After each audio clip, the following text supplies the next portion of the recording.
You were not an accident. I know how that sounds, but stay with me.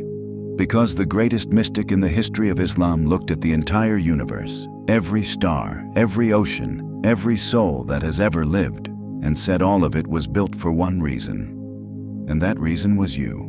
Not you as a small thing lost in a vast cosmos, you as the whole point of it.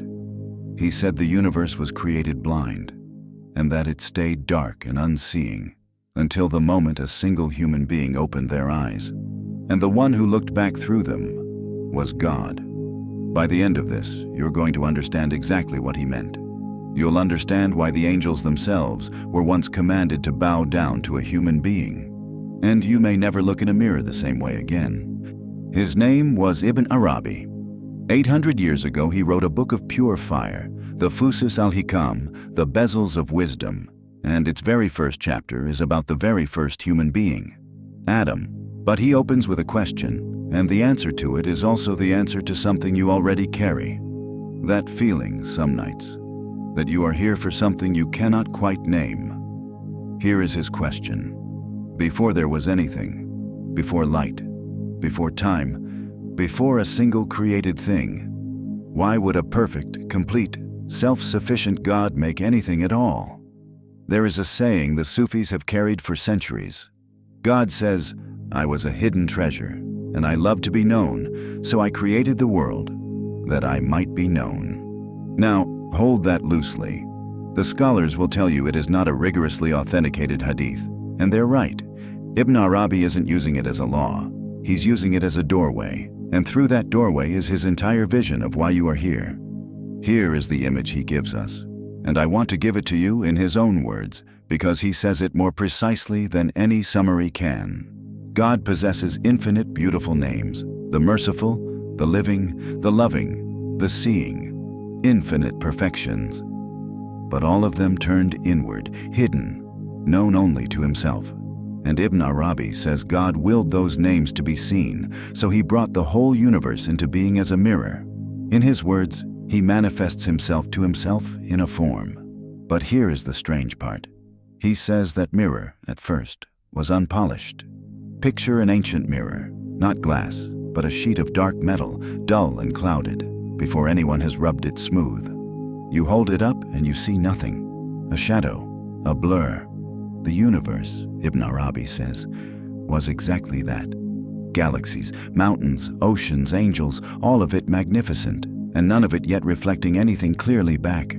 A mirror that could not do the one thing a mirror is for. And then, he writes, the command decreed the polishing of the mirror of the universe. And then this line, remember it, Adam was the very polishing of that mirror, and the spirit of that form. Adam, the first human, the moment the dull metal finally came clear. And here Ibn Arabi is not inventing something, he is reading the Qur'an very, very closely. So let's go where he's pointing. When God announces he will place a Khalifa, a vicegerent, on the earth, the angels object. They say, "Will you place one there who will spill blood while we glorify you?" And God answers with one short, staggering sentence, "I know what you do not know." Then comes the proof. The Quran says, "And he taught Adam the names, all of them, all of them. And he set those realities before the angels and said, 'Tell me these names if you are truthful.' And the angels, the pure, luminous, tireless angels, could not. They said, 'Glory be to you. We have no knowledge except what you have taught us.' Then Adam named them, and God commanded the angels, 'Prostrate to Adam,' and they fell down, all but one." Do you see what Ibn Arabi sees? The angels reflect some of the names, power, praise, purity. But Adam, this small, forgetful, earth-made creature, was taught all of them. That is not a lesson in vocabulary. The names are the divine realities themselves, and the human being is the one creature built to hold every last one of them at once. That is why the angels bowed. They were bowing to the mirror, finally polished. They were bowing to what you are. And the one who refused, he refused because he would not bow to a mirror made of clay. He saw only the dust and never the face in it. But that is another story for another night. Ibn Arabi has a name for this complete human. Al-Insan al-Kamil, the complete human. Not perfect as in flawless behavior. Complete, whole, the single creature capable of reflecting the full face of God. And then he gives the line that should stop you where you sit. He says the human being, in relation to God, is as the pupil is to the eye. The pupil, the instrument through which seeing actually happens.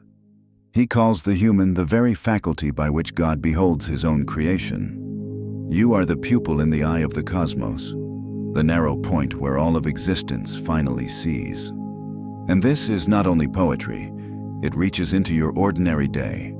Because if he is right, then every time you have ever been stopped in your tracks by something beautiful, a face, a sky at the edge of night, music that opened your chest, that was not only you seeing, something was seeing through you, the real, witnessing the real, through the small miracle of your attention. This is why the mystics wept at the world. They had understood what looking actually is. But Ibn Arabi is about to take something from you, and you'll be glad he did, because a mirror can rust. He calls Adam a caliph, a guardian who holds creation as treasure is guarded with the seal. A guardian, which means the polishing is not a single event at the dawn of time. It's a trust you're carrying right now, and it clouds. Not by some distant sin, but by the plainest thing, forgetting, living with the mirror turned to the wall, reflecting only your fears and your endless small calculations. That's his real warning. Not that we are low creatures, that we are the highest, walking around asleep, carrying the capacity to be the eye of the cosmos and using it to stare at nothing. Everything the path asks of you, the prayer, the stillness, the remembrance, is quietly for one thing, to wipe the glass clear so the light already behind you can come through. And I have to be careful here, because this is exactly where Ibn Arabi is misread. He is not saying you are God. That is the trap, and he knew it. The mirror is not the light. The pupil is not the sun it beholds. You remain the creature, small, dependent, borrowed from moment to moment. Everything you are is on loan. What he is saying is subtler and honestly more beautiful. That you are the place where the infinite chose to become visible to itself.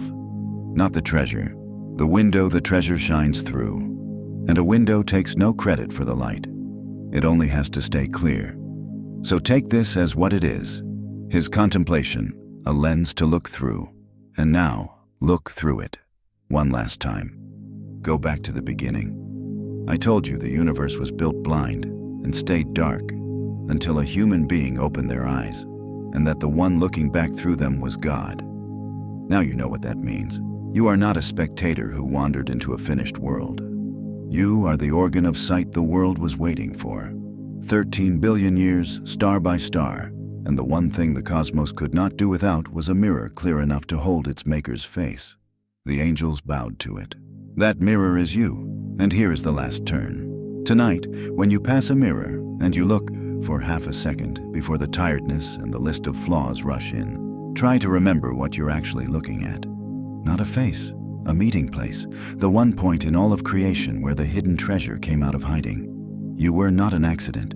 You were the reason the light had somewhere to land, and the eye that looks back at you has been looking for a very long time.